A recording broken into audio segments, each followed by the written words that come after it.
Hola, Dios les bendiga abundantemente. Les doy una cordial bienvenida a este canal Hijas del Rey. Soy su amiga Olivia y me alegra mucho que estés en este nuevo estudio. Continuamos con la cuarta temporada de nuestra serie Doctrinas Fundamentales. Y hoy abordaremos un tema pues muy hermoso y también muy profundo: la etimología de la iglesia según la eclesiología. Y bueno, hoy vamos a reflexionar sobre el verdadero significado de ser iglesia, no solo como institución, sino como una comunidad viva llamada por Dios conforme al plan eterno revelado en su palabra. Así que quédate conmigo, abre tu Biblia y prepárate para crecer juntas en el conocimiento del propósito divino de Dios para su pueblo. Iniciamos definiendo qué es la eclesiología. Y bueno, la eclesiología es la rama de la teología que estudia todo lo relacionado con la iglesia: su origen, naturaleza, propósito, estructura y autoridad, funciones y destino. Y bueno, el término viene del griego eclesia, que significa iglesia o asamblea, y logia, que significa estudio o trata. Fíjense que en la Septuaginta, traducción griega del Antiguo Testamento hebreo, esta fue usada por los judíos helenistas y los apóstoles, traduce la palabra Gaal como equinoia, refiriéndose a la asamblea del pueblo de Israel convocada por Dios en el desierto o en tiempos de adoración. Y vamos a analizar esta cita bíblica que está en Deuteronomio 4:10, que dice: el día que estuviste delante de Jehová tu Dios en Horeb, cuando Jehová me dijo, reúneme el pueblo para que yo les haga oír mis palabras, las cuales aprenderán para temerme todos los días que vivieren sobre la tierra, y las enseñen a sus hijos. Fíjense, este versículo pues es una remembranza, ¿verdad?, solemne del momento en que el pueblo de Israel estuvo en la presencia directa de Dios en el monte Horeb, justo antes de recibir los 10 mandamientos. También ahí vemos a un Moisés como un mediador, y está recordando ese día clave en la historia espiritual del pueblo de Israel. Así que vamos a analizar a detalle este versículo parte por parte. Dice: el día que estuviste delante de Jehová tu Dios en Horeb. Este evento pues marca una teofanía. ¿Y qué es una teofanía? Es una manifestación visible de Dios, donde el pueblo experimentó su santidad, poder y autoridad.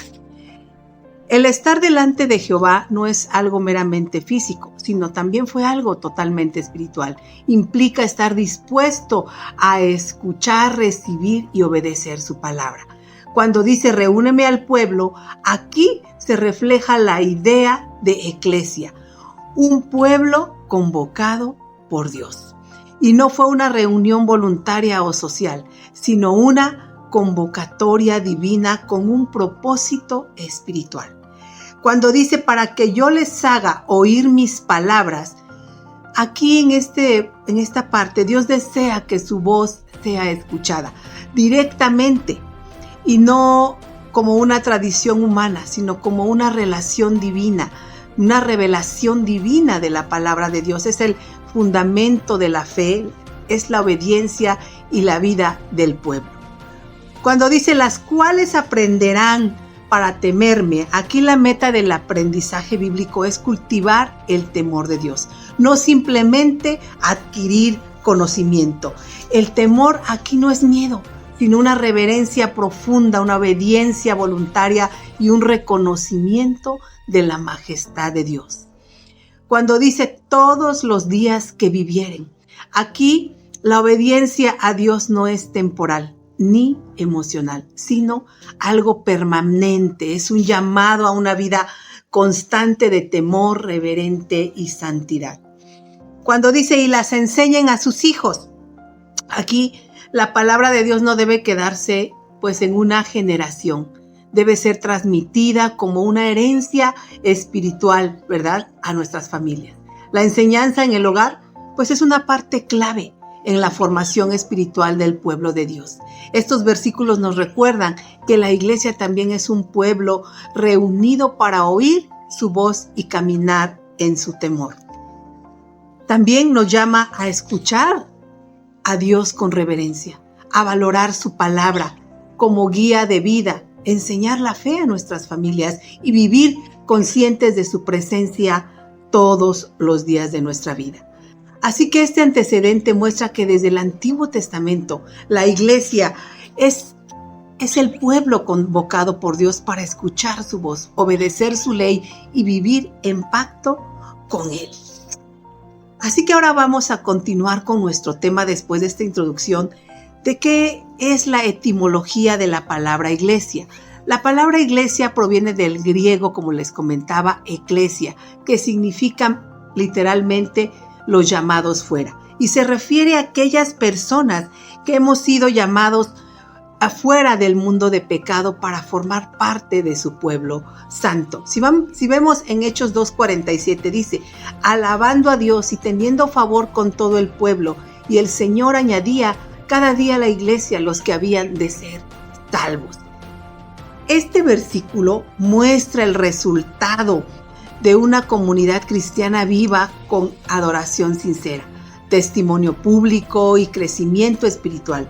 La iglesia primitiva no crecía por un esfuerzo humano, sino porque Dios mismo añadía a los salvos cada día, dice, ¿no? Era una comunidad que vivía en comunión, unidad, fidelidad a la enseñanza apostólica, lo cual causaba un impacto en su entorno. ¿Por qué causaba ese impacto? Porque alababan a Dios y destacaba que la vida de la iglesia giraba en torno a la adoración. Teniendo favor con todo el pueblo, esto indicaba que su testimonio era visible y respetado y que el Señor añadía. Esto subraya que la obra de salvación es de Dios y que la iglesia crece cuando Él actúa a través de una comunidad obediente. Como punto número 2, vemos que la iglesia como cuerpo de Cristo. Una doctrina fundamental del Nuevo Testamento es que la iglesia es el cuerpo espiritual de Cristo, donde Él es la cabeza y los creyentes somos los miembros. Efesios 1, 22 y 23 dice, y sometió todas las cosas bajo sus pies, y lo dio por cabeza sobre todas las cosas a la iglesia, la cual es su cuerpo, la plenitud de aquel que todo lo llena en todo. Cristo, aquí en este versículo, pues es la autoridad suprema, ¿verdad? Sobre todo, y ha sido constituido como la cabeza de la iglesia, que es su cuerpo espiritual. La iglesia representa su presencia en la tierra, siendo la plenitud de Cristo en acción entre los hombres. Primera de Corintios 12, 27 dice, vosotros pues sois del cuerpo de Cristo y miembros cada uno en particular. Cada creyente, ¿verdad?, es parte del cuerpo de Cristo con un propósito único. La iglesia funciona en unidad, pero con diversidad de dones donde cada uno de los miembros es valioso y necesario. Como punto número 3, vemos que Cristo es el fundamento de la iglesia.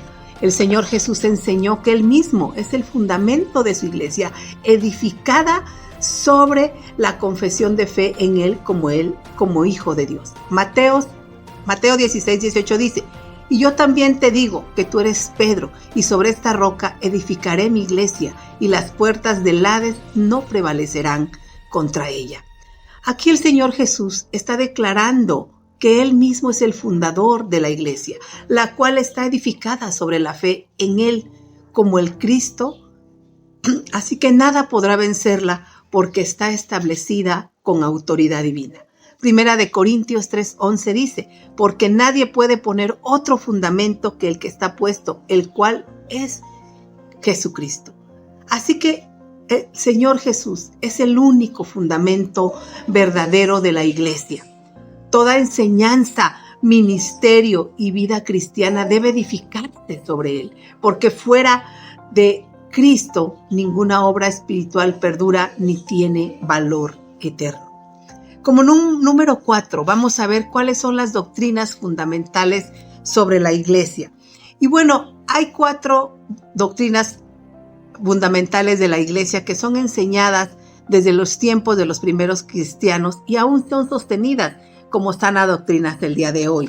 Primero, que es que hay una sola iglesia verdadera, un solo cuerpo de Cristo. Efesios 4, del 4 al 5 dice: un cuerpo y un espíritu, como fuisteis también llamados en una misma esperanza de vuestra vocación, un Señor, una fe, un bautismo.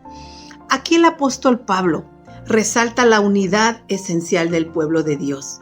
Una sola iglesia guiada por el Espíritu con una misma fe en nuestro Señor Jesús, bajo un mismo Señor, y esta verdad doctrinal llama a la iglesia a vivir en armonía, firmeza y fidelidad.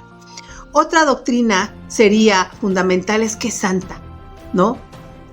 La iglesia es apartada para Dios, santificada por Cristo. Dice Efesios 5, 25, 27. Maridos, amad a vuestras mujeres, así como Cristo amó a la iglesia y se entregó a sí mismo por ella para santificarla, habiéndola purificado en el lavamiento del agua por la palabra, a fin de presentarse a sí mismo una iglesia gloriosa que no tuviese mancha ni arruga ni cosa semejante, sino que fuese santa y sin mancha. El Señor Jesús amó a la iglesia con un amor sacrificial, entregándose por ella para santificarla y purificarla. Su propósito pues era presentarla perfecta y sin mancha. Este amor es ejemplar, porque también enseña cómo debemos vivir nosotros como creyentes, en pureza, entrega y santidad. Otra doctrina fundamental sobre la iglesia es que es universal.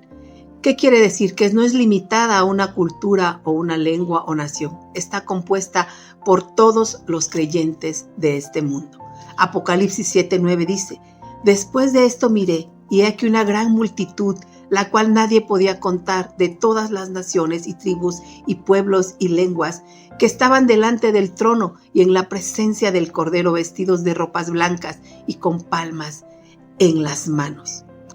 Esta es una visión que muestra a la Iglesia Universal que ha sido redimida, adorando a Dios en el cielo. Personas de toda nación, raza, lengua, unidas por la fe en Cristo, que reflejan la inclusividad del Evangelio y el cumplimiento del plan de Dios para la salvación global.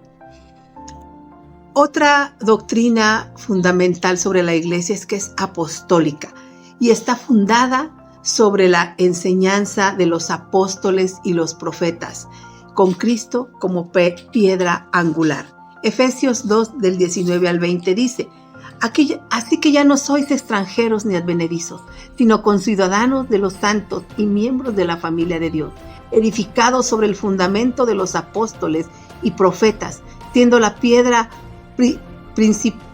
principal piedra del ángulo Jesucristo mismo. Aquí el apóstol Pablo nos está enseñando que los creyentes ahora formamos parte de la familia de Dios, de su pueblo santo. La iglesia está firmemente edificada sobre la revelación apostólica y profética y con Cristo como la piedra angular, quien da estabilidad y propósito a todo el edificio espiritual. Como punto número 5 vemos cuál es el propósito de la iglesia. Y bueno, la doctrina bíblica muestra que la iglesia fue llamada primeramente a adorar a Dios. Juan 4:23 dice: los verdaderos adoradores adorarán al Padre en espíritu y en verdad. Aquí el Señor Jesús revela que la adoración no depende de un lugar físico, sino de una relación espiritual y sincera con Dios. El Padre busca adoradores que le rindan culto desde el corazón, con fe y verdad, guiados por el Espíritu Santo. Otro propósito es predicar el Evangelio. Marcos 16:15 dice: id por todo el mundo y predicad el Evangelio a toda criatura. Aquí el Señor Jesús encomendó a sus discípulos la misión universal de anunciar el Evangelio. Este mandato es para todos los creyentes, llevar el mensaje de salvación a cada persona sin excepción en todo lugar. Otro propósito fue edificar y discipular a los creyentes. Mateo 28, 19 al 20 dice: id y haced discípulos a todas las naciones, enseñándoles que guarden todas las cosas que os he mandado.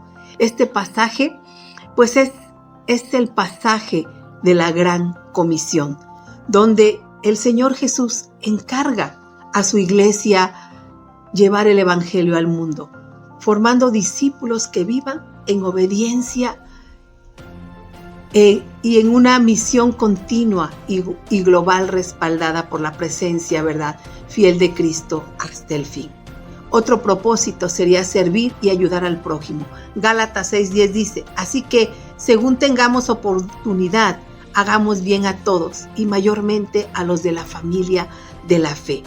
Aquí el apóstol Pablo nos está exhortando a practicar el bien de una forma constante, mostrando amor y generosidad a todos, pero dando prioridad a los hermanos en la fe. La iglesia debe ser ejemplo de compasión, cuidado y unidad. El último punto de este estudio es el llamado a ser iglesia. Cada creyente es llamado por Dios no solo a ser salvo, sino a formar parte activa del cuerpo de Cristo. Esto es la iglesia. Es un llamado a vivir en comunión, obediencia y testimonio. Primera de Pedro 2:9 dice: mas vosotros sois linaje escogido, real sacerdocio, nación santa, pueblo adquirido por Dios, para que anunciéis las virtudes de aquel que os llamó de las tinieblas a su luz admirable.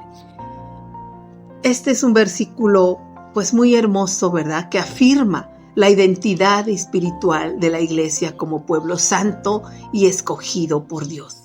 Hemos sido redimidos, no solo para pertenecerle, sino también para proclamar su grandeza y vivir en su luz. Hebreos 10:25 dice: no dejando de congregarnos como algunos tienen por costumbre, sino exhortándonos, y tanto más cuando veis que aquel día se acerca. Este versículo exhorta a los creyentes a que estemos perseverando en la comunión y la asistencia a la congregación, especialmente en estos tiempos que se han presentado tan difíciles. Reunirse fortalece nuestra fe, anima al cuerpo de Cristo y prepara a la iglesia para la venida del Señor.